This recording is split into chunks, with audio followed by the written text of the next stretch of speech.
किया हमने, it's a type of cell wall synthesis inhibitors. Yes, क्या पूछ रहे हैं? Extend and difference, okay. So penicillin is a type of cell wall synthesis inhibitor. Example type से आपसे पूछे तो आंसर क्या लिखना है? Cell wall synthesis inhibitor. Penicillin का डिस्कवरी स्टार्ट कर दो आप, कर दिया स्टार्ट? हाँ, सर अलेक्जेंडर फ्लेमिंग जो फर्स्ट पर्सन जिन्होंने डिस्कवर किया था विद पेनिसिलिन नोटेटम प्लांट, जिसके थ्रू इसको डिस्कवर किया गया था। इसके अलावा मैकेनिज्म ऑफ एक्शन हमने डिटेल में डिस्कस किया। सो पेनिसिलिन कौन सी फेज पे बैक्टीरियल सेल वॉल सिंथेसिस को ब्लॉक करता है? कब ब्लॉक करता है? So it block the two things, one is the transpeptidation and second is autolysin inhibition, जो है वर्क जो है उसको ये ब्लॉक करके आपके सेल वॉल सिंथेसिस को ब्लॉक करता है, बैक्टीरियल सेल वॉल सिंथेसिस को। उसके बाद इसका क्लासिफिकेशन हमने देखा। There are four types of penicillin. First is the natural penicillin, second is anti streptococcal penicillin, third is extended penicillin, and fourth is very extended, or we can say anti pseudomonas penicillin. Natural penicillin, which is only effective on one or two families of the bacteria, and in natural penicillin two types, penicillin G and penicillin V. G can be given parenteral route only, IV or IM, but V we will give orally or parenteral both. After that कुछ discovery की, length को increase किया, R chain को, नई drug बनाई, that is anti streptococcal drugs. Size बहुत बड़ा था एंड इसकी वजह से सिर्फ एक ही बैक्टीरिया पे इफेक्टिव थी, that is streptococcal bacteria, that's why it is known as anti streptococcal antibiotic. Examples are Napslin, Methicillin, Cloxacillin, Dicloxacillin, Oxacillin. These are the example of our anti-streptococcal antibiotics, which is the second generation of penicillin. The next third one is the extended penicillin. So extended penicillin, which is very effective against multiple number of bacteria, but extended penicillin are not effective in Pseudomonas. Extended penicillin are not effective in Pseudomonas. Extended penicillin जो है Pseudomonas के अंदर effective नहीं था। To increase the effectiveness of pseudomonas penicillin, हमने और are chain के साथ एक्सपेरिमेंट किया, सम चेंजेस और किया, और उसके बाद जो नया पेनिसिलिन बनाया गया उसको नाम क्या रखा? Very extended penicillin. So very extended penicillin is effective on pseudomonas as well as all other types of bacteria, and that's why very extended penicillin is more effective compared to rest all three. जो तीन बची हुई है उनसे सबसे ज्यादा effective कौन सी है? The anti pseudomonas और very extended penicillin. So extended और very extended में डिफरेंस जो है वो है, extended penicillin are effective on all bacteria except one species, that is pseudomonas, but very extended is effective on all type of bacteria including pseudomonas also. This is the difference between extended and very extended. Clear? Yes. Next examples हमने लिखे थे extended और very extended के अंदर। Extended में दो example लिखाए थे, amoxicillin and ampicillin, and very extended के अंदर आपके तीन एग्जांपल, पिपरासिलिन, टिकासिलिन एंड कार्बासिलिन। देन उसके बाद पेनिसिलिन के अंदर हमने कुछ टाइप्स लिखे थे अलग अलग, कुछ जो पेनिसिलिन ओरल एक्टिव थी, कुछ जो आपका रेजिस्टेंस डिक्रीज कर रही थी बीटा लैक्टमेज के अगेंस्ट, और कुछ जो आपका एंटी बीटा लैक्टमेज ड्रग थी। वो सारे एग्जांपल्स को हमने डिवाइड करके लॉन्ग एक्टिंग पेनिसिलिन भी हमने लिखा। Then side effect, in side effect the most common side effect is hyper sensitivity reaction जो यहाँ प्रोड्यूस की जाती है। If a person is having, you are given penicillin injection to the patient, and after giving penicillin injection, the patient is having an allergic reaction, hypersensitivity reaction. Now, which type of allergic reaction is there? Type 1, type 2, type 3. सोच लें एक बार. So, the type of reaction which is produced by penicillin or any other drugs, like you are giving penicillin to the patient, penicillin act as an antigen. जब आप patient को penicillin लगाएंगे तो किसके साथ एक्ट करेगा? It acts as an antigen and it produces severe tissue reaction. So penicillin move inside your body, it stimulates the mast cell and it produces the reaction that will be the type 1 reaction. Next, हाँ ये तो भी। उसके अलावा penicillin के uses हमने बात किए थे। यूज ऑफ पेनिसिलिन, यूज के अंदर मेन 3 आपको ऑलरेडी हमने बता दिया, streptococcal infection, Pseudomonas infection and the arthritis, rheumatic arthritis जो है मोस्ट कॉमन आपको याद रखने थे। उसके अलावा सिफिलिस, मेनिंजाइटिस। सो ये किसके बारे में था पूरा? पेनिसिलिन। द नेक्स्ट ड्रग जो हमने स्टार्ट किया, cephalosporin, very important group of antibiotic, और उसमें हमने I think mechanism of action तक पढ़ लिया था। आज हम बात करेंगे वो है, ये लिख लिया था कल। आज हम डिस्कस करेंगे next part, resistance to cephalosporin, how the bacteria develop resistance against this drug. Like आपने पेशेंट को सिफेलोस्पोरिन प्रोवाइड किया, you given the cephalosporin to the patient, but cephalosporin not killing the bacteria because bacteria is having a resistance against the drug. Drug के against bacteria ने क्या develop किया? Resistance. सो उसका क्या क्या प्रोसेस हो सकता है? How the bacteria will develop resistance. So this is the bacteria, this is the cell wall and this is the nucleus. On this surface of this nucleus here we have a specific type of binding protein, like in case of penicillin, penicillin binding protein; in case of cephalosporin, cephalosporin binding protein; in case of monovectum, monovectum binding protein. So this is a binding protein on which our antibiotic will bind and produce the effect. So you given cephalosporin to the patient. The first thing, cephalosporin should enter inside this bacterial cell, yes or no? And the more important is it should enter inside the bacteria with without any destruction, बिना किसी destroy के, ऐसा ना destroy होने के बाद enter करिए, should enter in bacterial cell with complete active form. Second thing, it should bind on this binding protein, like this binding protein is here, so it should bind on this binding protein, receptor or binding protein, and after binding on that it should start the reaction. So 3 process यहाँ पे, पहला point क्या है? Antibiotic should enter inside the active form. Second thing, it should bind on the binding protein and then activate that receptor to produce their action. In this process, the first thing, the size of poren, which is very important here. This is the size of poren. Bacteria हमने starting में भी लिखा था, the size of poren is totally depend on कौन control करता है size of पोरेन को, कौन कंट्रोल करता है साइज ऑफ पोरेन, बैक्टीरिया करता है या हम करते हैं, ये पूछ रहा हूं मैं. So size of porin is completely controlled by the bacteria itself. Bacterial cell control करती है उसको. So when you are giving antibiotic to this bacterial cell, the bacterial cell decrease the size of poren. जो आपके पोरेन की size है उसको क्या कर सकता है, डिक्रीज कर देगा. Like previously the size of porin was this and we prepared drug according to this, इससे छोटा थोड़ा छोटा बनाया. But after giving drug bacteria decrease the size of porin like this. Now is this our antibiotic is able to enter inside this bacteria? Due to the decrease in the size of poren, our antibiotic is not able to enter inside the bacteria. And when antibiotic is not enter inside the bacteria, then it will not bind on the binding protein. And when it is not binding on binding protein, then it is not effective. So bacteria will have the type of resistance. First type कैसे develop हो सकता है resistance? Bacteria क्या करते हैं, अपने पोरेन की size को डिक्रीज करते हैं. क्लियर हो गया पहला. और सम बुक्स के अंदर आप देखेंगे, आप लिखा होगा decrease influx of antibiotic. Decrease influx, influx का मतलब एंट्री, इनसाइड एंट्री को डिक्रीज करना. और एंट्री को डिक्रीज कैसे करेगा? By reducing the size of porins. So पहला resistance clear, first resistance clear. Bacterial cell will produce resistance against any antibiotic by narrowing the size of poren. Second thing, when if this antibiotic is entered inside this bacterial cell, अगर ये antibiotic अंदर enter हो जाती है, मान लीजिए antibiotic यहाँ से अंदर आ गया, after entering inside this bacterial cell, now this should bind on this receptor. So the like this is the receptor. Just for example, this is the binding protein or receptor, and the drug which we are forming, we will form according to the size of a receptor. So this is the receptor and this is the drug. So we form drug like this, and this will completely fit over this receptor. The drug will completely fit over the receptor, so it will bind on the receptor, and after binding it will start the action. What happened? Bacteria is very intelligent. When drug is enter inside this cell, bacteria secondly change the shape or size of binding protein. Like previously you prepared drug in this form, now bacteria change the shape of this receptor or binding protein in this type. Now is this your antibiotic? It's possible to bind on this types of binding protein. In this condition you require the antibiotic in this shape, but we have the antibiotic in this shape, so this will not able to bind on this receptor. And when our antibiotic is not able to bind on this receptor, again our antibiotic is ineffective and bacteria will have the resistance for that antibiotic. This is the number 2 types of resistance. First type of resistance by decreasing the size of poren, second by changing or changes in the binding protein. That is the second thing. Clear? Next, third. Next, yesterday we discussed a specific type of chemical which is produced by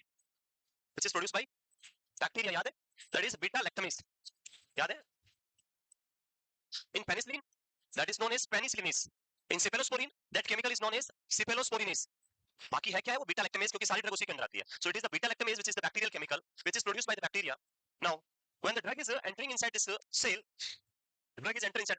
what happened? The bacterial nucleus will start producing more and more beta lactamase. Drug अंदर enter किया, उसके against bacteria ने क्या produce किया?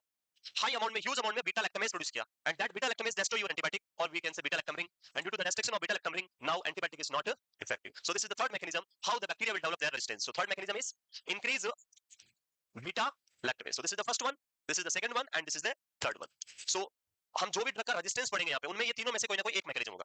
It may be possible some drug may use 2 1, or some may drug all 3, or some may use one mechanism, but तीनों में से एक ही मैकेनिज्म, तीनों में से कोई ना कोई मैकेनिज्म वहां पे प्रेजेंट होगा रेजिस्टेंस वाले केस के अंदर. तो क्लियर है तीनों? Yes. First is how to develop bacteria resistance for antibiotic by decreasing the size of porins or narrowing the porins. Second one is alteration in binding protein, and third one is increase the bacterial chemical product beta lactamase. These are the 3 ways to develop the resistance. In this, when size of the porin is decreased, efflux will decrease.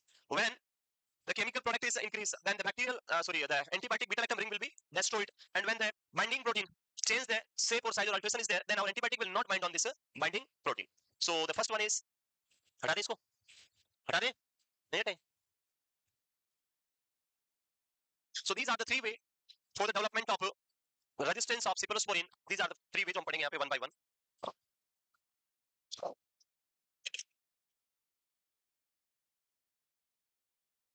बना लिया?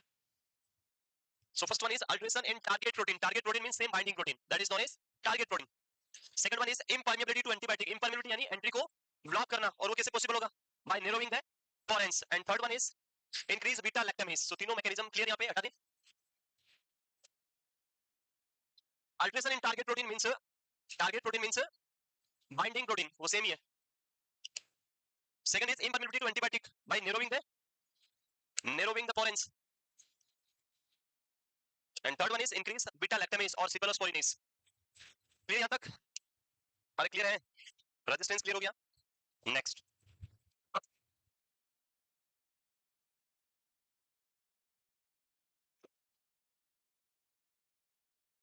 Move करें. The next is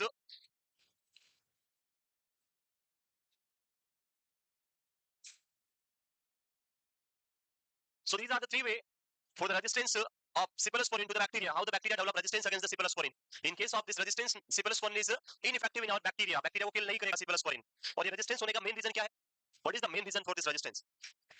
That is the कल बताया था misuse or abuse of antibiotics. When you are using antibiotics more commonly or excessive use of antibiotic that will lead to this resistance. भाई आपको कोई things बार बार करी जाए, जब आपको कोई रोज एक थप्पड़ मारता हो तो 10 दिन 15 दिन बाद रेजिस्टेंस हो जाता है, आप आगे पहले खड़े हो जाएंगे, कुछ दर्द भी नहीं होगा. होता है, होता है, रेजिस्टेंस हो जाता है. कितना ही मारो उनको कोई फर्क नहीं पड़ेगा, उनको मारते जाओ वो पहले ही खड़े हो जाएंगे, तैयार है मारो. That is the resistance. So same thing when you are taking antibiotic again and again, bacteria will identify that ये same thing बार बार आती है मेरे पास, कुछ तो करना पड़ेगा इसका. And bacteria इनमें से एक पॉइंट पे आपको क्या कर देगा? Resistance. Next, move करें.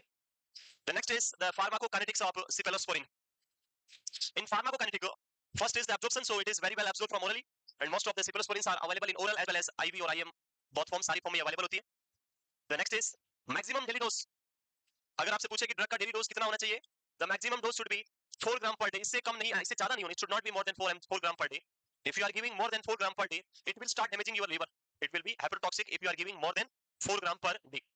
Metabolism, so it will be metabolized in our liver and excretion to our kidney. So drug dose should be less than 4 gram per day, not the more than 4 gram per day. Clear है?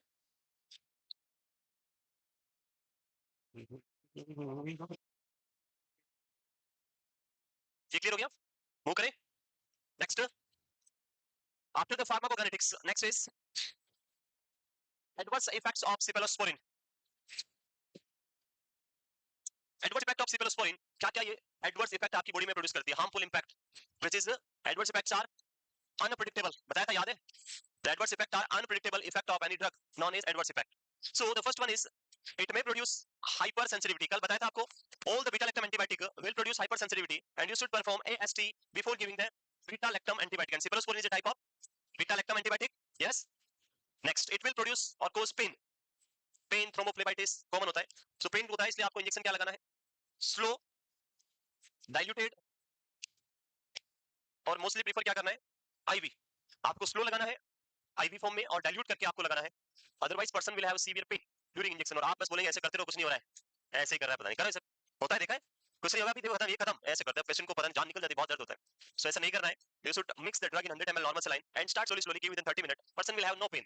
But what we are doing, we are just taking a 1 gram of monosep or ceftriaxone with 5 ml of distilled water, dilute in the 5 ml, load it in the 10 ml. 5 ml में load करेंगे उसको, वो आएगा नहीं 5 ml, syringe 10 ml की लेंगे क्योंकि वो ज्यादा हो जाता है ड्रग मिक्स होके, फिर उसको ऐसे पुश करेंगे. पेशेंट देखता है ये क्या किया मैंने, अभी तो हार्ट अटैक आ जाता होता है. बट ऐसा नहीं करना है, because it is very painful. And every time I'm telling you, if you don't understand the pain of the patient, then first take injection on yourself. Just push like this, feel the pain, and then give to the patient. So patient will also happy कि इसको भी हुआ तो होने दो मेरे. समझ गए? Next, diarrhea कल बताया मैंने. So all the types of antibiotic will produce diarrhea, specifically beta lactam antibiotic. So patient will have the diarrhea also. Next, it is the nephrotoxicity. Kidney के लिए toxic है.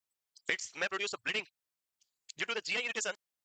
Person will have bleeding. And one more thing जो आपको देखनी है यहाँ पे, disulfiram like reaction.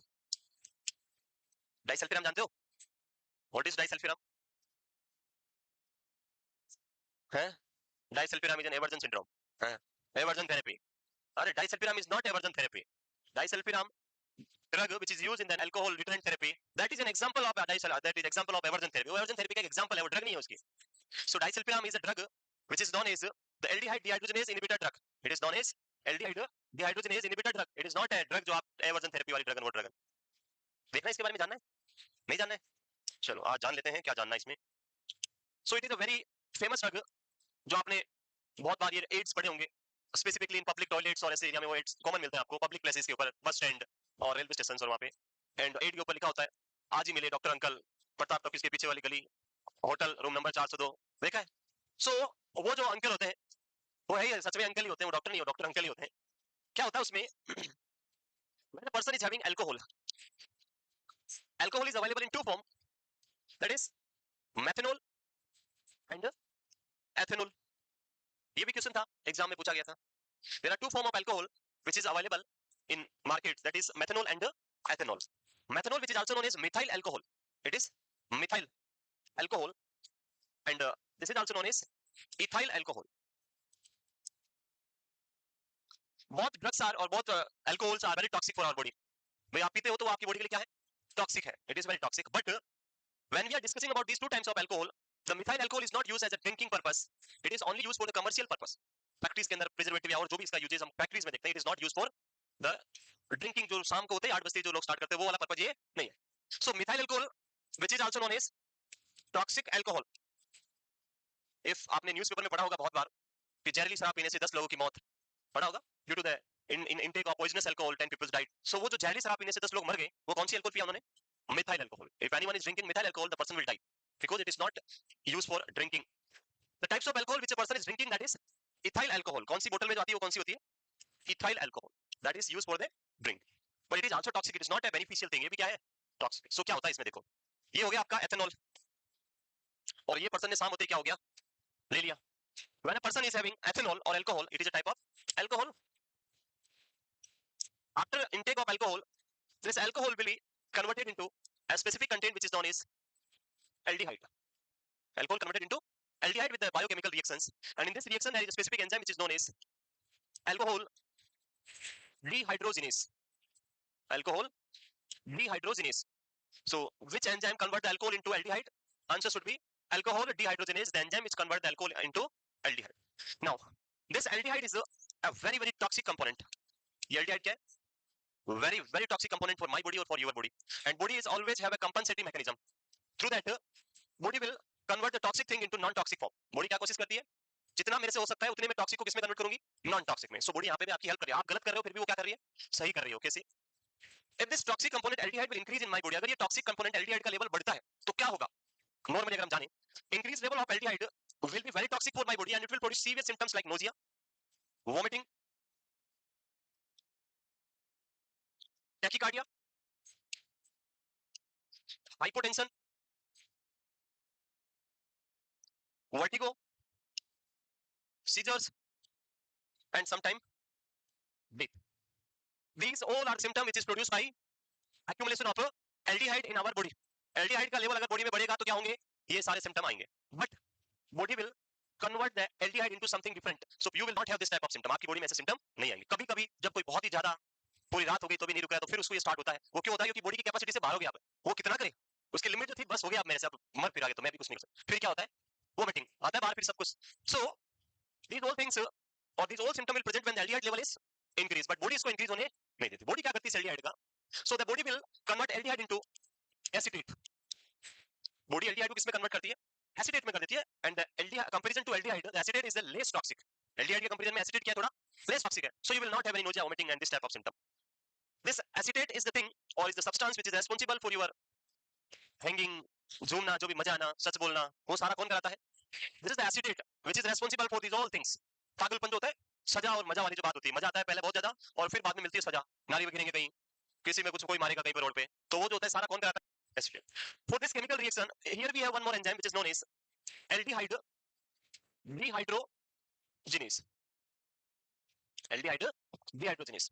So aldehyde will be converted into the aldehyde dehydrogenase in the in the acetate in the presence of aldehyde dehydrogenase. This is the reaction which happen in your body when a person is having alcohol. जब भी कोई person alcohol drink करता है तो उसकी body में ये reaction होता है. क्लियर है? नाउ अगर ये पर्सन डेली बेसिस पे रोजाना लेता है और अगर आप परेशान हो गए हैं या पर्सन खुद से परेशान हो गया कि ये प्रॉब्लम हो गई है, मुझे क्या करना है, इसको छोड़ना है, डिटरेंट थेरेपी जो हम बोलते हैं, अल्कोहल डिटेच करना है, then we will go to a group which is known as alcohol anonymism. A group जिसको बोला जाता है. ये घर पे नहीं देनी किसी को भी, नहीं आज अपने वालों को अप्लाई कर दो इनको, ये बहुत पीते हैं, इसको स्टार्ट कर दो आज से. पता नहीं शायद आगे डेट लिखा हुआ वो भी वर्ड जुड़ा हुआ है, ध्यान रखना. इसलिए कभी भी घर पे इसको सेवन ना, कोई भी एंटीबायोटिक कोई भी ड्रग जो मैं पढ़ा रहा हूं उसको यहां पढ़ के अपने आप को डॉक्टर नहीं बनाना है. वो सिर्फ किस पर्पस के लिए है? That is only for your knowledge. Knowledge के लिए है. उसको आपको देने से पहले बहुत सारे टेस्ट करने होंगे, ऑब्जर्वेशन करना होगा, और after giving the drug you need again observation for the patient. हम सिर्फ देके भूल जाएंगे और फिर वो झोला छाप वाला छाप लगाएगा आपके ऊपर. तो ऐसा नहीं करना है. आपको सिर्फ पढ़ाई करनी है, समझना है, एग्जाम पास करना है, बाकी काम दूसरों के पास है, वो करते रहेंगे. समझ गए? घर पे जाके इंप्लीमेंट नहीं करना है. नाउ आपने पेशेंट को इसको छुड़वाना है तो आपने पेशेंट को क्या दिया? अल्कोहल के साथ में एक ड्रग मिक्स किया जिसका नाम है disulfiram. When you mix the ethanol with disulfiram, this will produce a reaction which is known as disulfiram ethanol reaction. In short, this is known as DER. So ये question भी आता है कभी-कभी. DER, disulfiram ethanol reaction occurs in disulfiram ethanol reaction कितने type आपके person में आपको देखने को मिलेगी. So first thing, the disulfiram ethanol reaction only present when person is having alcohol as well as disulfiram both drug in your blood. Blood में जब दोनों होंगे तभी क्या होगा, डाइसल्फिराम एथेनॉल रिएक्शन होगा. A person is having only alcohol, no disulfiram reaction. A person is having only ethanol, oh sorry, disulfiram, no disulfiram ethanol reaction. When both will combine together, then they will produce a reaction which is known as DER. कब होगा, time की बात करें, so this reaction will occur within 30 minutes, within 30 minutes after inhaling alcohol and disulfiram. दोनों after ingesting the alcohol with disulfiram. जैसे alcohol P के घर पे आया और सब्जी में मिला के खिला दी, तो मिक्स होते ही उसके 30 मिनट के अंदर अंदर आपकी ये रिएक्शन क्या हो जाएगी, स्टार्ट होगी. अब इसमें क्या होगा, so this disulfiram, this भाई साहब will go to this enzyme and इसको क्या बोलेंगे, आप अपना काम करते रहो, रुकना बिल्कुल नहीं है, काम बिल्कुल आपका होना नहीं, तो पीछे से मैं खड़ा हूं किक मारने के लिए. So this alcohol dehydrogenase work will be continue till end of this alcohol. जब तक एंड नहीं होगा तब तक ये काम चलता रहेगा. और क्या बनता रहेगा, aldehyde. This disulfiram slowly move to the next enzyme and the enzyme of next enzyme is aldehyde dehydrogenase, and on this enzyme it will block the activity of aldehyde dehydrogenase. So when disulfiram block the activity of aldehyde dehydrogenase, what process will block the, क्या block हो जाएगा, conversion of aldehyde into acetate. And when aldehyde not converted into acetate, then what level increase in your body, the aldehyde level will increase. And we already mentioned that aldehyde is very toxic and it will produce nausea, vomiting, tachycardia, hypotension, vertigo, seizure and death may occur. So these all are the symptom which is present in a disulfiram ethanol reaction within 30 minutes. Clear हो गया. इसीलिए disulfiram देते ही person को क्या start होता है, vomiting करता है, और पर्सन को लगता है कि मुझे क्या हो गई है, अल्कोहल से एलर्जी, और वो दारू पीना बंद कर. बट ऐसा घर पे नहीं करें. Next thing, never give disulfiram with alcohol drink. Alcohol drink अगर कर रखी है तो कभी भी पेशेंट को डाइसल्फिराम नहीं देना है, otherwise this reaction will be very severe and person will die. Person क्या हो जाएगी, डेथ भी हो सकती है. इसलिए कभी भी अल्कोहल के साथ में नहीं देना. If a person who had alcohol, किसी पर्सन ने अल्कोहल ड्रिंक कर रखा है एंड वो आपके पास आके बोलता है कि आज मुझे अल्कोहल बंद करना है, आप मुझे ड्रग देना स्टार्ट कर दो. So आप उस पर्सन, क्वेश्चन आता है कि after how many times you will start the disulfiram therapy if a person is already had alcohol drink. कितने दिन, 14 days. So it is depend on presence of alcohol in your blood. Alcohol कितने time तक रहता है, उतने time तक नहीं देनी है. And alcohol will present in your body till, कितने टाइम तक रहता है, अरे आदमी शाम को पीता है सुबह रेडी हो जाता है. Alcohol will completely eliminate from our body in 12 hours. So you can give the drug disulfiram after 12 hours of last dose of alcohol. Alcohol पीने के 12 घंटे बाद आप क्या कर सकते हैं, पेशेंट को ये ड्रग दिया जा सकता है. This can be given after 12 hours. And इसका एक और क्वेश्चन उल्टा पूछा था, after starting the disulfiram therapy, now a person is having so much craving for alcohol. Person की बहुत इच्छा हो रही है, क्रेविंग हो रही है, मुझे तो अल्कोहल पीना है, मुझे ड्रिंक करना है, ऐसा पेशेंट बोल रहा है. देन अब आप पेशेंट को कब अल्कोहल पिलाओगे, आपने आज ड्रग दे दिया, अब कब पिलाओगे.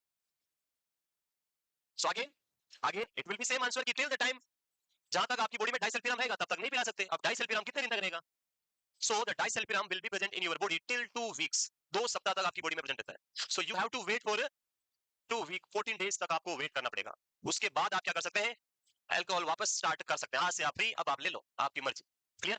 ये था एडिशनल पार्ट जो आपको कहां पाया जाएगा, साइकेट्रिक. अब हम इसको यहाँ क्यों पढ़ रहे हैं वो समझ लेते हैं.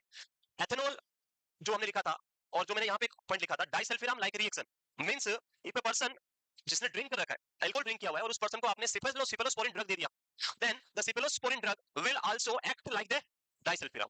सिफेलोस्पोरिन भी किसकी तरह काम करेगा, डाइसल्फिराम की तरह, and it will also produce the same type of symptom because of the blocking of aldehyde dehydrogenase. So that is the meaning of disulfiram like reaction. Clear. So question आता है कि which of the following drug will also produce symptom like disulfiram or disulfiram like reaction symptom. तो answer होगा cephalosporin will also produce the disulfiram like symptoms. So alcohol drink किया हुआ है तो आपको कौन सी ड्रग नहीं देनी है, पेशेंट को cephalosporin प्रोवाइड नहीं करनी है. Clear. So disulfiram like reaction. Next, thrombophlebitis, inflammation of vein and thrombus formation. Pain cause करता है, इरिटेशन करता है, venous irritation, and it will also produce the thrombophlebitis. And anemia because of the bleeding, person will have the bleeding and that bleeding will lead to anemia. Sometime it will also decrease your stimulation of bone marrow. जो आपकी blood cell formation होती है उनको भी क्या करवाता है, कम कर देता है. उसकी वजह से भी ब्लीडिंग होने के चांसेस बढ़ जाएंगे क्योंकि प्लेटलेट कम रहेगी, आरबीसी कम हो जाएगा, उसकी वजह से पेशेंट के अंदर एनीमिया होने के चांसेस बढ़ जाएंगे. ठीक है ना. मूव करें.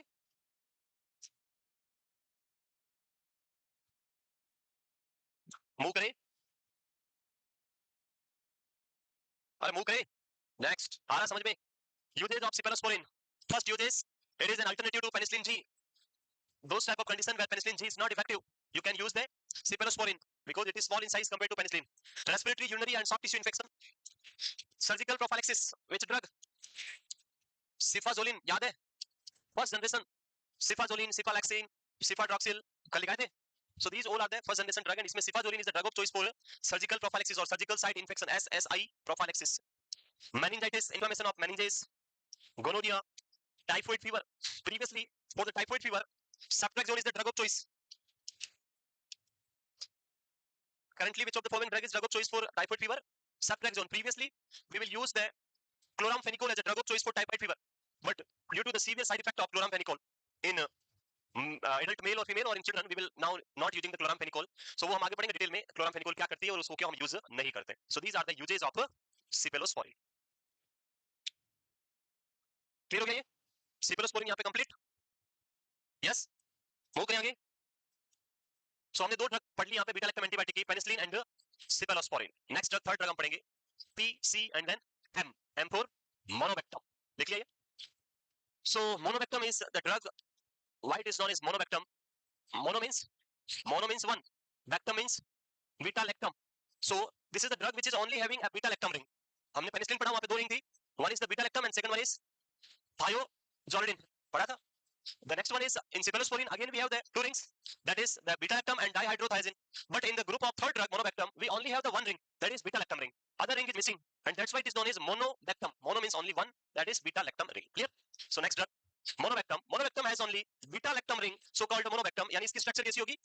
बस, this is the structure of monobactam, which only having the beta lactam ring. Used in H pylori or the Pseudomonas infection, and the most used in gram positive bacteria. Example of the monobactam is एजिथ्रोनम. ये drug antibiotic जो इसके अंदर आती है, monobactam का example पूछे तो answer क्या है? एजिथ्रोनम. तो इसकी बात कर लेते हैं. एजिथ्रोनम क्या है, क्या इसका यूजेस है? छोटा सा ड्रग है क्योंकि मोनोबैक्टम है, एक ही रिंग है, तो छोटी ड्रग भी मोनोबैक्टम.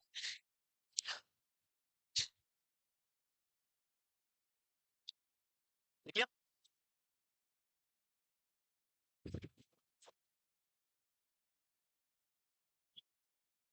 फंडामेंटल हो गया कंप्लीट? नहीं हुआ अभी तक? आ जाएगा. So many of the topic जो मैं आपके साथ कवर करता हूं, लाइक कल सर एक बेड सोर का टॉपिक कुछ पूछ रहे थे. So bed sore topic will be completed in integumentary system. Integumentary में आपको बेड सोर पढ़ाया जाएगा, उसके अंदर नहीं आता है वो. एंड उसके अलावा wound healing is a part of integumentary system. Wound healing, burn, wound, आपका bed sore and other skin diseases all are the part of integumentary system. So उसमें पढ़ेंगे वो सारा. है आर्टिकल, कौन से आर्टिकल? सर्जिकल आइटम्स, वो तो हम पढ़ते हैं ना, ऑटोक्लेव करते हैं. ऑटोक्लेव इमरजेंसी नहीं पढ़ा है ना अभी तो? पढ़ा दिया? नहीं पढ़ा है तो पता ही नहीं है, पढ़ा ही नहीं मैंने कहीं पे. आर्टिकल्स को तो ऑटोक्लेव करेंगे ना. हाँ, एक टाइप जो आपका स्टरलाइजेशन है वो आपको आपका माइक्रोबायोलॉजी पूरा डिटेल में पढ़ाते हैं, जहाँ पे एक टाइप नहीं होता स्टरलाइजेशन का. स्टरलाइजेशन के मल्टीपल वेज है, like physical method, chemical method. In physical method UV rays, heating, boiling, your sterilisation, autoclaving, वो सारे. सो किसी भी मेथड से हम कर सकते हैं. लाइक जैसे शार्प ऑब्जेक्ट है, तो आप शार्प ऑब्जेक्ट को साइडेक्स में यूज कर सकते हैं, because Cidex will decrease the sharpness of the instrument, so we will go for the autoclave. Like few other like plastic item, you can use the boiling because they will melt, so auto नहीं करते हैं plastic का, we will go for the plasma sterilization. So different type of articles will have the different type of sterilization process, and this will be completed in microbiology. जब आपको sir sterilization पढ़ाएंगे पूरा, तो वहाँ पूरा types of sterilization आपको complete करेंगे. So start करें, पढ़ा दिया, अब फिर enjoy करो उसको. Next azithromycin, उनको भी पढ़ाएंगे, पढ़ाया नहीं होगा आपको भी. Micro azithromycin is an example of monobactam antibiotic. In this group of antibiotic, it is the novel means single beta lactam antibiotic in which the other ring is missing. So there is a benefit. And what is the benefit? When we are giving penicillin or when we are giving cephalosporin, there are two rings.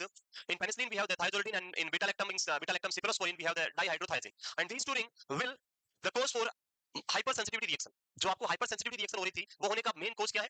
कि दो जो ring है, dihydrothiazine and जो आपका thiazolidine जो ring है, वो क्या कर रही है? Hypersensitivity reaction कर रही है. But in this group of antibiotic there is no dihydrothiazine ring or no thiazolidine, so there will be less chance for hypersensitivity. And that's why in case of person is having allergy to penicillin, then we will go for monobactam antibiotic, and there will be less chance for hypersensitivity reaction. It inhibits the gram-negative enteric bacilli. Enteric means the bacilli which is present in your GIT, that is known as enteric bacilli, and H. influenza at very low doses. And when we are giving it as higher doses, it inhibits the Pseudomonas at moderate doses or higher doses. So beta lactam antibiotic जो भी है वो सारी Pseudomonas पे effective होगी. Extended के बाद जो भी एंटीबायोटिक बनी, वेरी एक्सटेंडेड, cephalosporin और मोनोबैक्टम और carbapenem, all drugs are effective against the Pseudomonas. The next point is it used in patient with allergy to penicillin or cephalosporin. So अभी बताया मैंने cause इसका, why we are using this drug in patient with allergy to penicillin or cephalosporin. The answer should be the one ring is missing which is present in penicillin or the cephalosporin, and that ring is the cause for your allergic reaction. Move करें.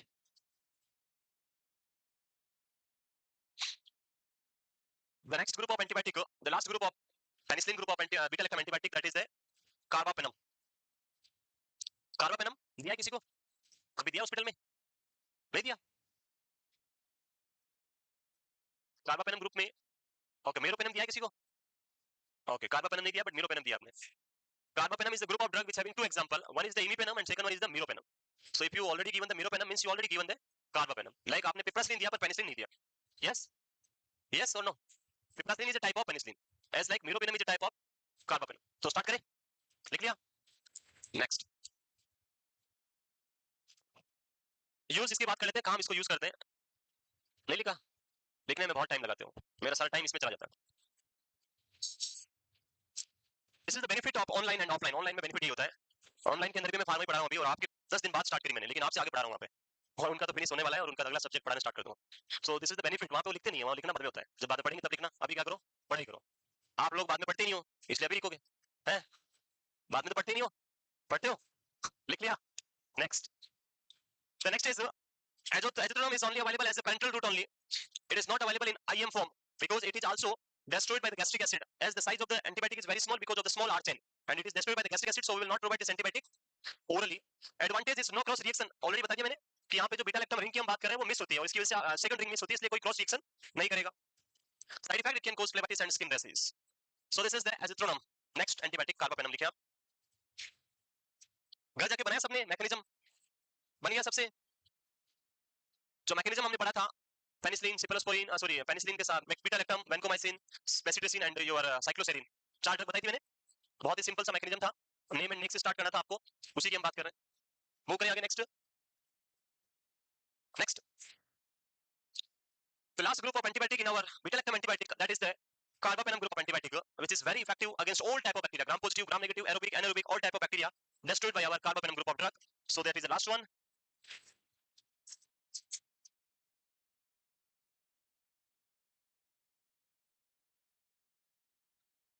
Move करें. The next is carbapenems. In carbapenem, there are two drugs. One is imipenem and second one is meropenem. दो group की drugs है, imipenem and meropenem. So both drugs working same. दोनों का effectiveness same है, सब कुछ same है. Only the one difference जो हम यहाँ पढ़ेंगे वही important exam के व्यू से भी. First is imipenem. पहला drug लिखिए आप. Imipenem. Imipenem drug is a type of beta-lactam antibiotic. It is a semi-synthetic beta-lactam antibiotic. Extremely potent. What is the potency of drug? Potency means power. So it is a highly powerful drug. And a very small amount is enough to kill the bacteria. So highly potent, and it's a type of broad spectrum antibiotic. Broad spectrum means it kills the multiple group of bacteria. Wide spectrum group of antibiotic derived from a specific type of bacteria that is known as Thianomycin, produced by, ये तो content है और ये कहां से आता है? स्ट्रेप्टोमाइस केटेलिया bacteria है, इससे क्या बनता है? थियानामाइसिन, और इस थियानामाइसिन को हम यूज करके क्या बनाते हैं? इमिपेनम. Clear? Next. Effective against all type of bacteria, positive, negative, aerobic, anaerobic, सारे बैक्टीरिया को ये किल कर देता है. कोई सा भी हो सब मारे जाएंगे, कोई नहीं बचेगा इससे. बट एक ही प्रॉब्लम है इमिपेनम के साथ में. Some time the imipenem is also in danger. ये खुद भी डेंजर में आ जाती है. As like when you are giving piperacillin without bodyguard, बिना बॉडीगार्ड के क्या दे रहे हो? पिपरासिलिन दे रहे हो, तो पिपरासिलिन क्या हो जाएगी? किल हो जाएगी, मारी जाएगी. आपको उसके साथ क्या भेजना पड़ेगा? बॉडीगार्ड, एंटी पेनिसिलिनेज आपको देना होगा. As like same imipenem is also a drug which is also destroyed by some chemical जो मैं भी पढ़ाऊंगा. And to prevent the destruction of imipenem, you also required a bodyguard with this imipenem. imipenem के साथ में भी क्या भेजना पड़ेगा? बॉडीगार्ड. क्या होगा वो देखिए, ये लिखिए. हाँ.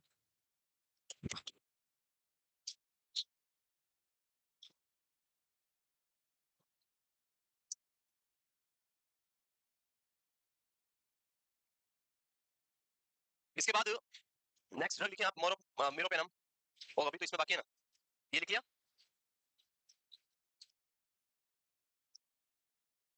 So it is effective against the gram positive or gram negative, aerobic or anaerobic. Aerobic और anaerobic जानते हो? Aerobic means the type of bacteria which is survive in presence of oxygen. The bacteria which required oxygen for their growth and development, that is aerobic bacteria. And the bacteria which does not require oxygen for their growth and development is known as anaerobic bacteria. Mycobacterium tuberculosis is the type of aerobic or anaerobic? सोचो ये. So Mycobacterium tuberculosis present in our, कहाँ रहता है, उसका घर क्या है? Lungs.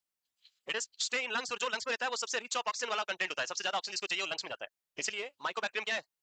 Aerobic bacteria है. कौन सी लोब में रहना पसंद करता है वो? अपर, मिडिल और लोअर. भाई जहां ज्यादा होगी, ज्यादा कहां रहेगी? Lower. So Mycobacterium tuberculosis mostly affect or present in our upper lobe of the lungs because highest amount of oxygen and air will present in our upper lobe. हवा हल्की होती है, ऊपर रहती है, पानी नीचे रहता है, इसलिए तो न्यूमोथोरेक्स ऊपर होता है, नाइट्रोथोरेक्स नीचे होता है. पंक्चर करते हैं पता नहीं है, ऊपर थर्ड एंड फोर्थ में करते हैं, निमोथोरेक्स में 7 8 हम आप करते हैं जब हाइड्रोथोरेक्स या हिमोथोरेक्स होता है, भूल गए? सो उसको सोचा करो, रटा मत करो, रट रहे हो उसको 7 8 रटे जा रहे, क्यों रट रहे हो, क्यों नीचे कर रहे हो वो सोचो, क्योंकि नीचे क्या है, पानी भरा हुआ है या ब्लड भरा हुआ है, दोनों लिक्विड है, लिक्विड है तो उनका जो मोलिकुलर वेट हो क्या है, ज्यादा वो नीचे रहेगा, that will be always present in the lower lobe, but air is very less density substance, so it always present in our upper lobe highest, and that's why the air is present in our upper part of the lungs, और इसी वजह से mycobacterium भी पसंद करता है पहले upper lobe में जाके इन्फेक्शन करता है, फिर मिडिल में, फिर नीचे जाएगा lower lobe. Next, mechanism of action of imipenem. So imipenem is also a type of beta lactam antibiotic and it will act like same cell wall synthesis inhibitor.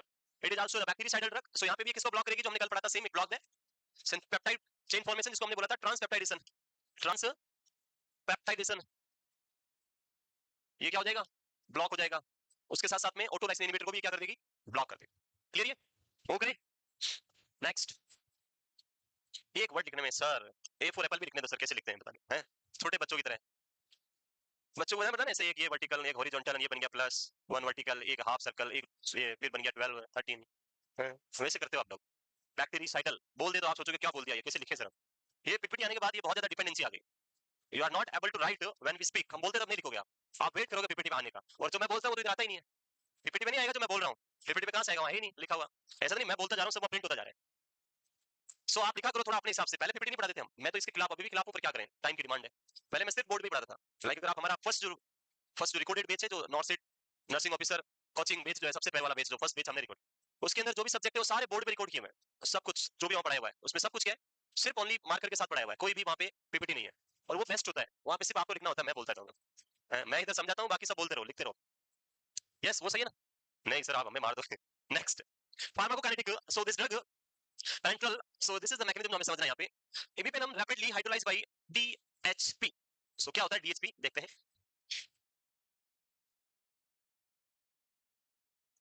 this is the imipenem, when you are giving imipenem to any patient, this drug move in your body, and imipenem, here we have a specific type of product which is known as DHP, this is an active form of imipenem and this is an inactive form of imipenem.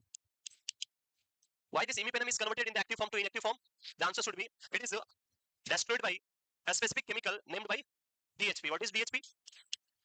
Dihydropeptidase.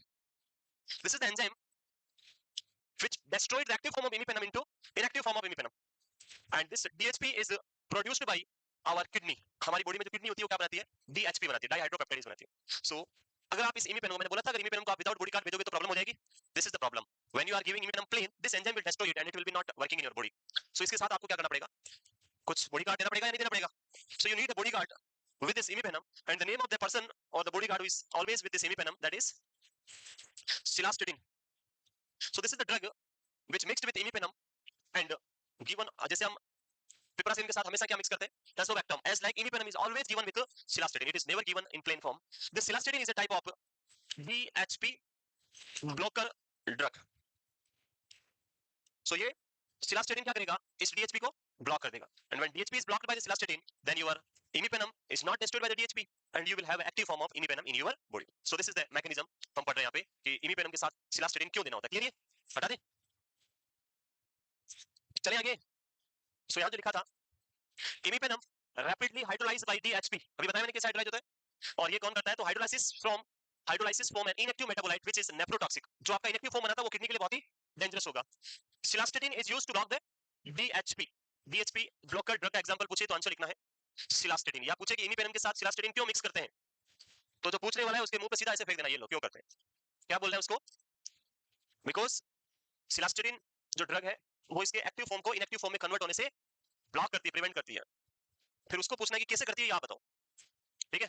Next, हाँ जी, yes, always welcome, questions पूछना बहुत जरूरी, पूछो भी क्या है sir, लिखना है बस, उसके लिए पूछा हमने, मैं पीछे आऊंगा तब आप लोग पूछोगे, यस आप पूछते हैं, कोई क्वेरीज नहीं है, कोई क्वेरीज नहीं है, एक्चुअली मैं यहाँ से जल्दी क्यों जाता हूँ पता है आप लोगों को, मैं यहाँ रुकता क्यों नहीं हूँ, क्योंकि आपको मैं पूछ पूछ के थक जाता हूँ, कुछ क्वेरीज है, कुछ क्वेरीज आप बोलते हो नहीं सर कोई क्वेरीज, कोई डाउट नहीं है, फिर डाउट नहीं है तो क्यों यहाँ स्टे करना है? नहीं है, अभी भी नहीं है, शर्म आती है सर, अभी नहीं पूछ सकते, पूछ लो अभी, कोई नहीं, नेक्स्ट, टाइम बचेगा अपना, आगे तक पढ़ेंगे जल्दी से, अरे तो क्या मेरी बातें सुनते हो आप लोग, मैं बोलता इसलिए हूँ कि आप लोग लिख रहे हो तब तक मैं कुछ करता रहूं, मैं कुछ बोलता हूँ आप सुनते रहते हो, अब लिखते हैं फिर मैं क्या करूं, बैठा रहूं वापस। सो नेक्स्ट, ये मेरा संघर्ष बढ़ा देते हैं आप लोग। यस, मूव करें next, pharmacokinetic. So this drug is having a very good tissue penetration. Tissue penetration means reaching of the drug. So it will reach all the types of cell, inside the cell, outside the cell, in every tissue of the body. It will reach very easily. The next is excreted through the kidney, and the side effects are nausea, vomiting, diarrhea. It may produce seizure at high level, but it is rarely produce the seizure. It is a safe drug क्योंकि हम इसको normal doses पे provide करते हैं, toxicity नहीं होने देंगे, तो ये safe drug है, कोई ज्यादा serious complication नहीं है. So it is a very beneficial and effective drug. Only the one problem जो याद रखनी हो क्या है, drug should be given with cilastatin because it is destroyed by the DHP enzyme, and you need a DHP blocker drug cilastatin with imipenem. Now the good news is imipenem, which is replaced by meropenem, and why it is good, because meropenem is not destroyed by DHP. अगर ये DHP से destroy नहीं होता है तो you not require any type of cilastatin, and that's why meropenem is always given plain. meropenem के साथ में cilastatin नहीं आता है, only imipenem is having cilastatin. Why? Because meropenem does not destroyed by the DHP. Rest all things are same with both drug. So ये लिखिए,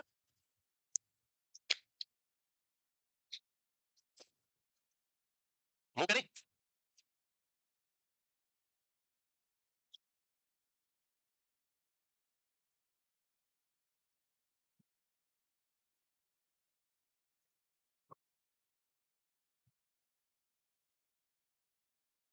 yes, क्या पहला वाला, हाँ, मीनिंग ये हटा दे.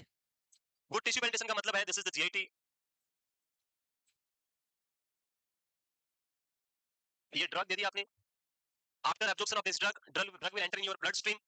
After in bloodstream, it will be distributed in your body. So when we are giving imipenem, it can reach into the intracellular component, it can reach in the extracellular component, it can reach in your CSF, it can reach in your fetus baby. Means it can cross all the type of membrane in your body. Few drugs which is not able to cross the blood-brain barrier or placental barrier. Few drugs which is always present in extracellular compartment, not in the intracellular compartment. So that is the meaning of good tissue penetration. ये drug सबको cross करके जा सकते हैं कहीं भी. Bacteria अंदर जाके छुप गया सेल के अंदर, उसको भी किल करेगी. बाहर है उसको भी किल कर देगी. ब्रेन में जाके छुप गया उसको भी किल करेगी, और बेबी में जाके छुप गया तो उसको भी जाके क्या कर देगी, kill कर देगी. That's why it is having a very good tissue penetration. The last drug of beta-lactam antibiotic, that is the meropenem. So meropenem is not hydrolyzed by the renal dihydropeptidase. अभी बताया था मैंने, DHP enzyme. ये drug DHP से hydrolyse नहीं होता. It is not hydrolyzed by the DHP enzyme, so you not require any type of cilastatin drug. IV route only, as this drug is destroyed by the gastric acid, effective against all type of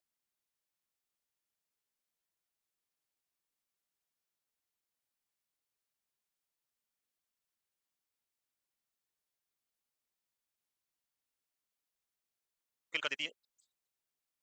As this drug is not hydrolyzed by the DHP enzyme, so you not require any type of cilastatin drug. IV route only, as this drug is destroyed by the gastric acid, effective against all type of bacteria, positive, negative, aerobic, anaerobic, सारे bacteria को किल कर देती है. And यही reason है कि current time में हम इमिपेनम की बजाय क्या यूज करते हैं, मेरोपेनम यूज करते हैं. Meropenem is more effective because it not required any cilastatin. Imipenem में सिलास्टेटिन ऐड होता है, इसलिए ड्रग की कॉस्ट क्या हो जाएगी, increase. Drug is very costly compared to meropenem. Meropenem is also very costly drug, but imipenem is more costly compared to meropenem. And in our private hospitals जहां भी आप देखेंगे तो वहां पे meropenem and imipenem is very commonly used because they require more money.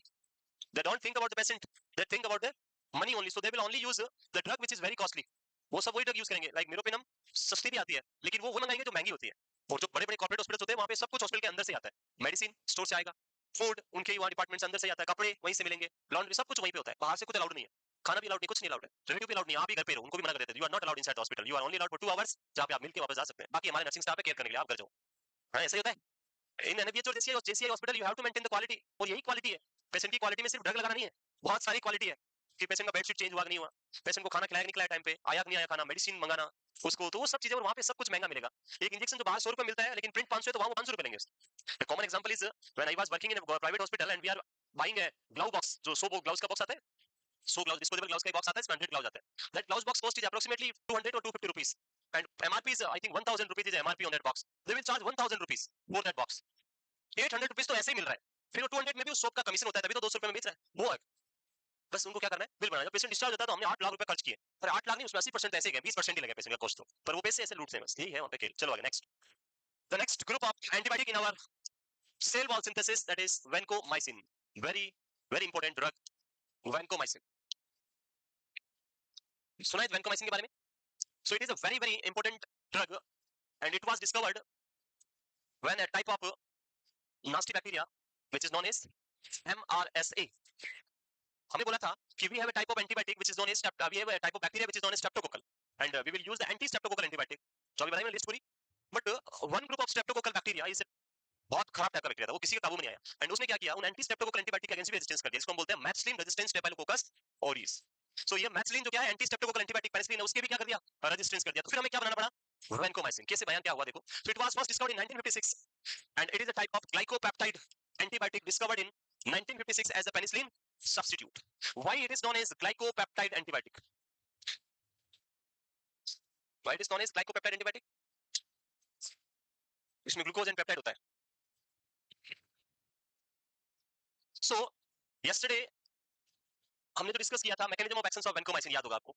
And it block a specific process which is known as glycosylation and the glycosylation is the process of attaching one name and name unit with another name and name unit and that membrane, जो membrane बनती है उसमें जो content होता है that is the glycopeptide chain होती है, तो बीच में बॉन्डिंग करती है और ग्लाइकेन वो लेयर होती है, that is the glycan layer with attaching with the peptide chain, और उसी को ये फॉर्म होने से क्या कर रहा है, बंद कर रहा है ग्लाइकोसाइलेशन, इसलिए इसका नाम क्या रखा, ग्लाइकोपेप्टाइड एंटीबायोटिक. चलो स्टार्ट करें आगे. Next, drug of choice in MRSA, methicillin resistance staphylococcus aureus जो बैक्टीरिया है उसके अगेंस्ट ड्रग क्या है, बहुत इफेक्टिव है एमआरएसए में, और जब भी एमआरएसए रेजिस्टेंस आएगा तो हम इमीडिएटली कौन सी ड्रग यूज करेंगे, vancomycin, without any hesitation.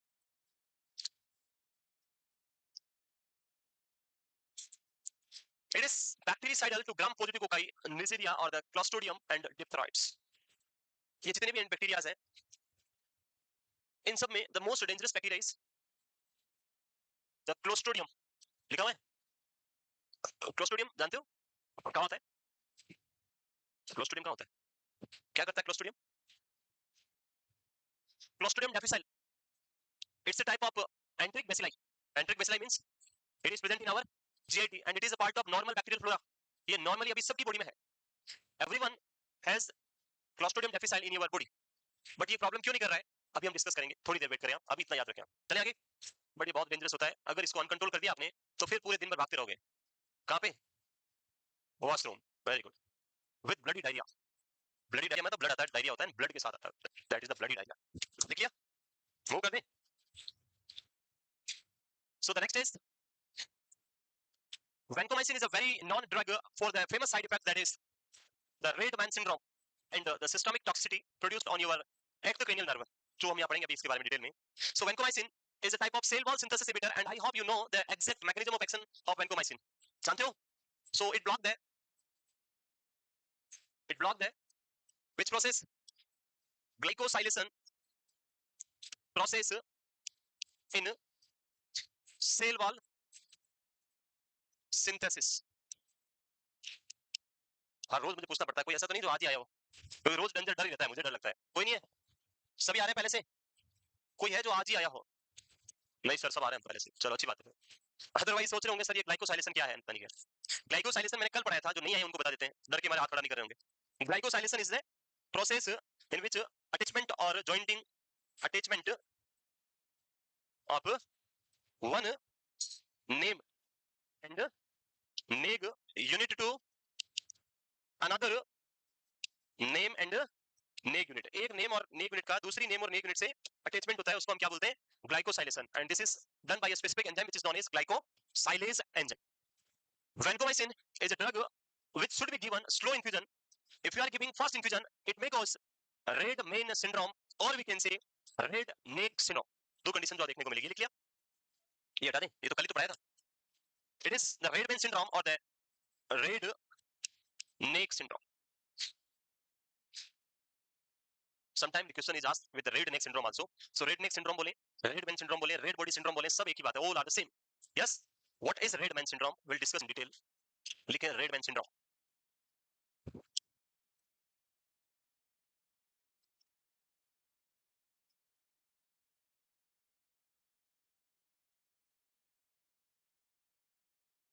Move करें.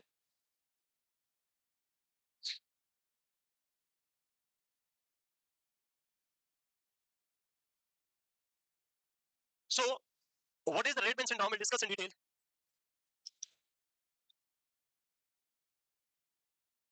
So it is also known as red neck syndrome. The next thing is cause occurs due to the use of which drug?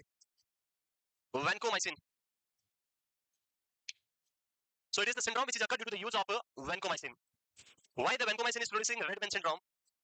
Answer should be mechanism. कैसे red man syndrome होता है? Mechanism of developing red man syndrome. So कैसे होता है देखिए. When you are giving vancomycin to any person, the first principle for giving vancomycin is it should be given very slowly within 30 minutes, and the second principle is it should be diluted in 100 ml normal saline. If you are not following these 2 points, if you are giving drug very fastly as well as in undiluted form in 10 ml syringe, then what happen? क्या होगा देखिए. So जब हम vancomycin को patient को देंगे, this is the vancomycin, you are given very fast and undiluted. This will cause a severe vasodilation,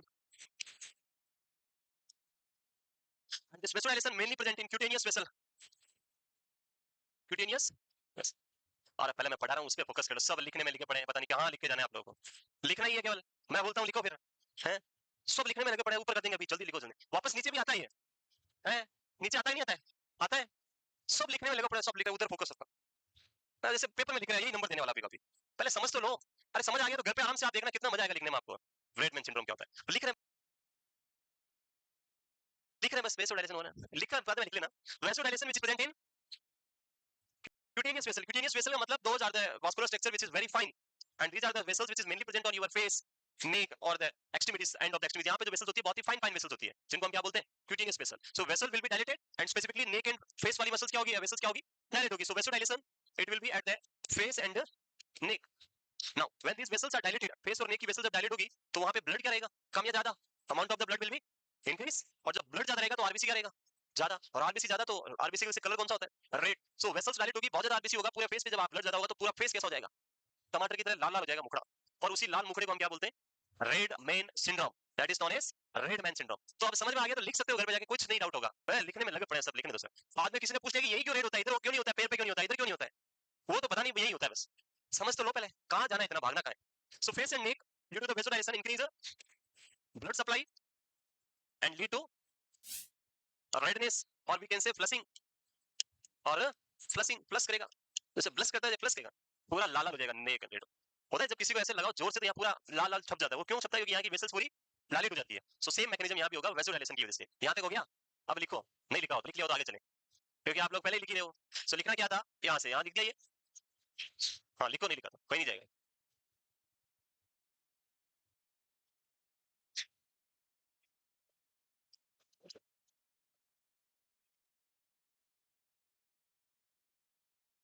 लिख लिया. Then next is mechanism. ये तो नहीं लिखना है, तो ऐसे लिखा था मैंने. क्या प्रिंसिपल फॉलो करना है? This should be given slowly and in diluted form. अब आपने vancomycin को कैसे दिया? Very fast and undiluted infusion that lead to cutaneous vasodilation.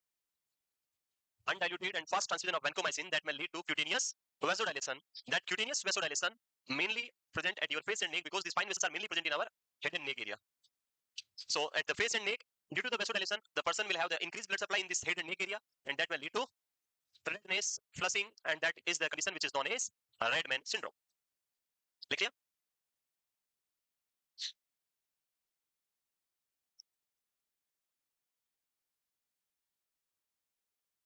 Move करें, ऊपर करें.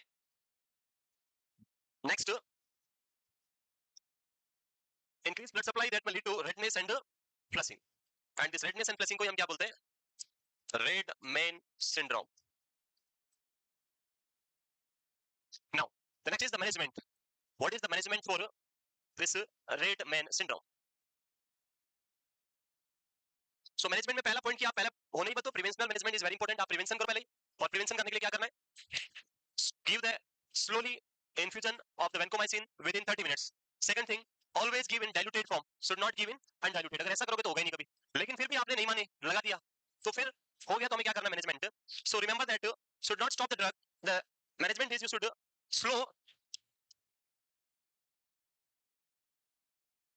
slow the rate of infusion. Rate of infusion, because this problem is present due to the fast infusion, drug बहुत speed के साथ देने से ये problem हो रही है, और उसको हमें ट्रीट करने के लिए उसकी स्पीड को क्या करना है, कम करना है. When you decrease the speed, the vessel dilation will be decrease, vessel will again constrict, and your blood जो यहाँ ज्यादा था वो कम हो जाएगा और वापस पर्सन क्या हो जाएगा, नॉर्मल. द फ्लशिंग और the vessel dilation and specifically in cutaneous vessel dilation will not cause any major systemic effect. ये वेसल डायलेट होने जैसा नहीं बहुत ज्यादा बीपी कम हो जाएगा, पेशेंट का टेकीकार्डिया हो जाएगा, थोड़ा ब्लड ज्यादा है थोड़ी देर रहेगा, थप्पड़ मारते तभी तो रेड होता है. कौन सा एंड वो लेडी एड्रेनलिन लगाओ इसको जल्दी से, ट्रॉफ में एलर्जी हो गई, कुछ नहीं हुआ है. सो आपको स्टॉप नहीं करना, do not stop the drug, you just slow the rate of the infusion, you person will have the relief from the symptom. Clear? ये हो गया आपका कौन सा, रेड मैन सिंड्रोम या रेड नेक सिंड्रोम. नेक्स्ट, ये लिख लिया था. मैकेनिज्म ऑफ एक्शन ऑलरेडी पढ़ लिया हमने अभी. So what is mechanism? Mechanism of action is the cell wall synthesis inhibitor by inhibiting the glycosylation process. So vancomycin acts by inhibiting the bacterial cell wall synthesis by blocking the glycosylation process. So ये तो already लिखा है, वापस नहीं लिखना है. Next, resistance. So अभी थोड़ी देर पहले बताया मैंने how a bacteria develop resistance to any antibiotic by three ways. Either decrease the entry by narrowing the points, or we can say increase the production of beta lactamase, or we can say alteration in the binding protein. So three way है. Vancomycin यहाँ पे से तीनों में से एक वे यूज करता है, and that is the enterococcal resistance only. बाकी कोई भी टाइप का बैक्टीरिया रेजिस्टेंस नहीं करता है. सिर्फ कौन सा कर सकता है, एंटेरोकोकल यानी जीआईटी का बैक्टीरिया, उसमें भी कुछ हो सकते हैं, कोई रेजिस्टेंस नहीं दिखाते बाकी. So enterococcal resistance to vancomycin is due to the plasmid mediated alteration of the target site. Target site का मतलब बाइंडिंग प्रोटीन के अंदर अल्टरेशन की वजह से आपके पर्सन में क्या देखने को मिलेगा, रेजिस्टेंस आपको देखने को मिलेगा, और ड्रग इनइफेक्टिव हो जाएगी. This is only the one way. बाकी कोई भी वे से बैक्टीरिया के पास ऑप्शन नहीं है रेजिस्टेंस करने का.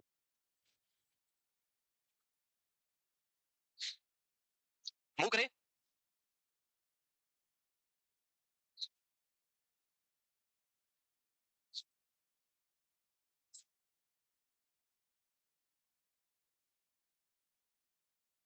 अरे मूव करें.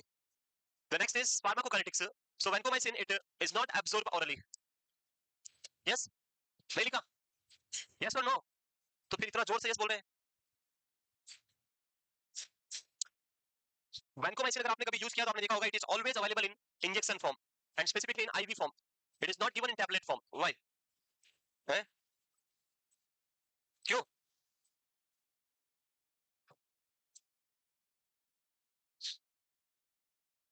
वो करें.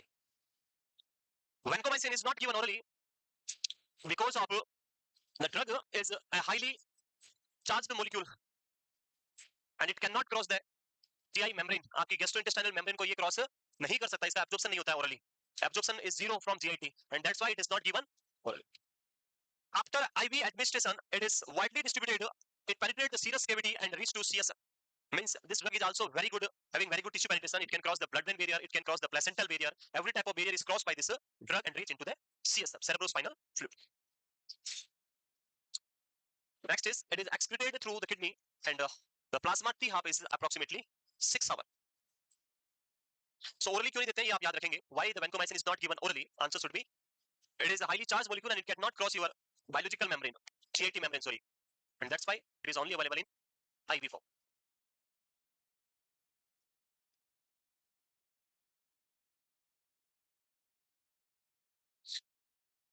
Vancomycin is also known for their severe toxic side effect on systemic toxicity, specifically in your nephro and kidney and your ear, ototoxicity and nephrotoxicity. सुना है? जब भी हम vancomycin यूज करते हैं तो हम पेशेंट के अंदर दो टेस्ट पहले करवाते हैं. One is kidney function test and second one is the hearing test. If person is having any alteration in the kidney function cavity result or any alteration in the your hearing problem, then we will not provide this vancomycin to that patient because it is the drug which produce more and more severe toxic effect on these two organs. लिख लें. Move करें आगे. Next,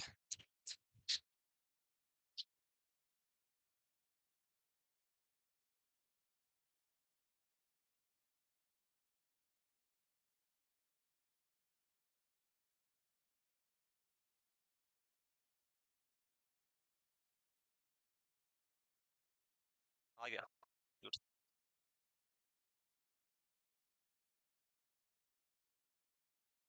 next,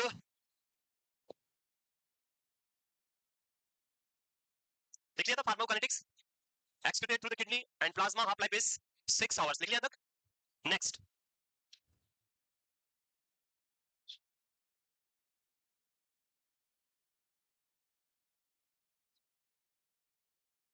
next यहां तक लिख लिया. Next, side effect of vancomycin. सो दो side effect तो अभी मैंने ऑलरेडी बता दिए. One is the nephrotoxicity and the second one is the ototoxicity. So these are few emojis जो आप देख सकते हैं. It can produce fever, increase your body temperature because of vasodilatory effect on your vessels. जब vessels dilate होगी, blood ज्यादा होगा, और blood जब ज्यादा होगा, तो उस condition में उस part का temperature भी क्या रहेगा? High. It can produce chills. Temperature increase होगा तो chills, fever common है. Flushing, redness अभी बताया था मैंने. And phlebitis, if you give fast transfusion, it can produce pain and phlebitis. तो fast देने से आपको मिलेगा. And these are the point.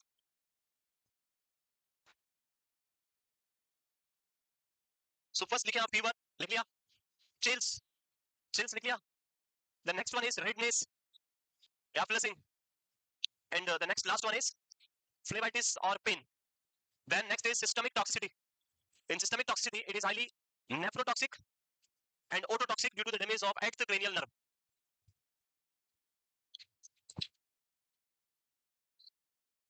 So it is the drug which produces systemic toxicity, and it can damage to the eighth cranial nerve. Eighth cranial nerve जानते हो? Vestibulocochlear nerve, which is supplied to your ear. And when this nerve is damaged, then two functions will be disturbed. One is hearing, with the help of cochlear branch, and second is for balancing, with the help of vestibular branch. So both will disturb, and person will have the ototoxicity. So एक question exam में इसका आया था. A patient with vancomycin is having complaint of ringing sound in the ears. As a nurse, what is your first priority nursing action? क्या करोगे आप?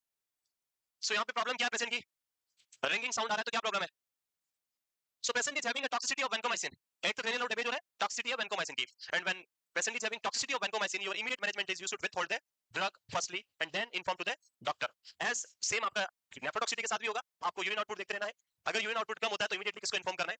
Doctor को, या कैविटी असेस करना है. अगर उसका किडनी फंक्शन टेस्ट अल्टर्ड होता है तो तुरंत डॉक्टर को बताना है. So it can produce skin allergy, hypotension due to the vasodilation and the red main syndrome. So यहाँ लिखा हुआ नहीं है, इसमें आप लिख देंगे आगे ऑब्लिक क्या लिखना है दूसरा. Nephrotoxicity. Nephrotoxicity.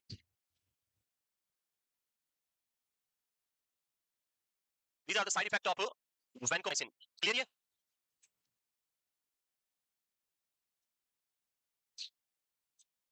वो करें आगे.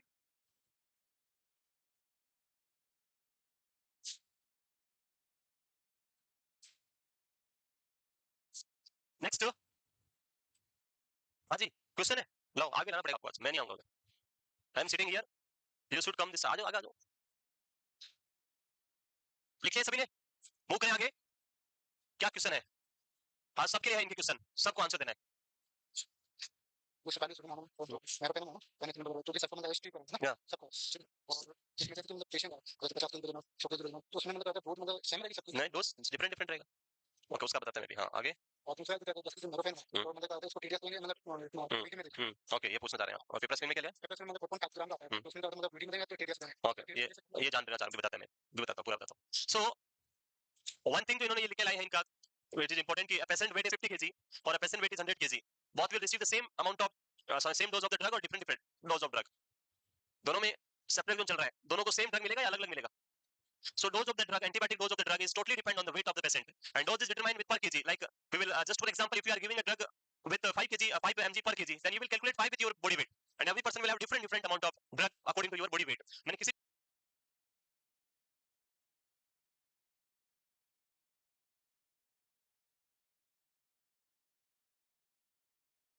भी ड्रग के साथ में डोज मेंशन नहीं किया है, एंड उसका रीजन डोज एग्जाम में नहीं आएगा. मुझे मेंशन करने में कोई प्रॉब्लम नहीं है, क्योंकि बुक से मुझे तो यहाँ लिखना ही है, और वो आपको डिफिकल्ट हो जाएगा इतनी सारी ड्रग्स का डोज याद करना.